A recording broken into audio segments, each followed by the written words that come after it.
ರಕ್ತ ಹೋಗೋದೆಲ್ಲ ಪೈಲ್ಸ್ ಅಲ್ಲ, ರಕ್ತ ಹೋದ್ರೆ ಬೇರೆ ಬೇರೆ ಕಾಯಿಲೆ ಇರ್ಬೋದು. ಮಕ್ಳು ಆಡೋದೆಲ್ಲ ಮೊಬೈಲ್ ಅಲ್ಲೇ ಇವತ್ತು. ಫಿಸಿಕಲ್ ಆಕ್ಟಿವಿಟಿ ಇಲ್ಲ, ನೀರ್ ಸರಿಯಾಗಿ ಕುಡಿಯಲ್ಲ, ಫೈಬರ್ ಕಂಟೆಂಟ್ ಸರಿಯಾಗಿ ತಗೊಳಲ್ಲ, ಜಂಕ್ ಫುಡ್ ತಿಂತಾರೆ, ನಿದ್ದೆ ಸರಿಯಾಗಿರಲ್ಲ. ಸೊ ಮಕ್ಕಳಿಗೆಲ್ಲ ಫಿಶರ್ ಆಗ್ತಾ ಇದೆ. ರಿಪೀಟ್ ಆದಾಗ ಮತ್ತೆ ಮತ್ತೆ ಅದೇ ಪೈಲ್ಸ್ ಆಗ್ತಾ ಇದೆ. ಅನ್ಫಾರ್ಚುನೇಟ್ಲಿ ಬೆಂಗಾಳಿಗಳು ಜಾಸ್ತಿ ಫೇಕ್ ಡಾಕ್ಟರ್ಸ್. ಬಿಸ್ವಾಸು, ರೈ, ಮಂಡಲ್ಲು, ಪಾಲ್ ಅಂತ ಸರ್ನೇಮ್ ಇರುತ್ತೆ ಅವ್ರಿಗೆ. ಈ ಮೋಷನ್ಗೆ ಹೋಗೋ ಜಾಗ ತುಂಬಾ ಟೈಟ್ ಆಗಿರುತ್ತೆ, ತುಂಬಾ ಪೇನ್ಫುಲ್ ಇರುತ್ತೆ, ಕೂತ್ಕೊಳಕ್ ಆಗಲ್ಲ ಅವ್ರಿಗೆ, ಪೂ ಮಾಡಕ್ ಆಗಲ್ಲ, ಏನು ಮಾಡಕ್ ಆಗಲ್ಲ. ಆ ಕ್ವಾಕ್ ಹತ್ರ ಹೋದಾಗ ಎಷ್ಟೋ ಜನ ಕ್ವಾಕ್ಸ್ ಏನ್ ಮಾಡ್ತಾರೆ, ಇದನ್ನ ಅಗ್ಲ ಮಾಡ್ಬೇಕಲ್ವಾ, ಎತ್ತಿನ ಕೊಂಬಿರುತ್ತಲ್ಲ, ಬುಲಕ್ ಹಾರ್ನ್, ಸತತವಾಗಿ successive governments have failed in handling quacks. ಅಸೆಂಬ್ಲಿನಲ್ಲಿ ಕಿಂಡಲ್ ಮಾಡೋ ಬದಲು ಪೈಲ್ಸ್ ಆಗಿದೆ ಅಂತ ಅದು ಅಸೆಂಬ್ಲಿನಲ್ಲಿ ಇಟ್ಟು ಇದಕ್ಕೊಂದು ಕಾರ್ಯಕ್ರಮ ಮಾಡೋಣ.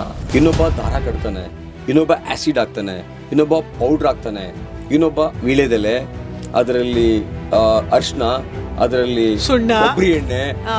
ಸುಣ್ಣ ಅಂದ್ರೆ ಸುಣ್ಣ ತಗೊಂಡೋಗಿ ಇಡಿಯಲ್ಲಿ ಗೊತ್ತಾಗತ್ತೆ ಊರಿ ಏನಾಗತ್ತೆ ಅಂತ.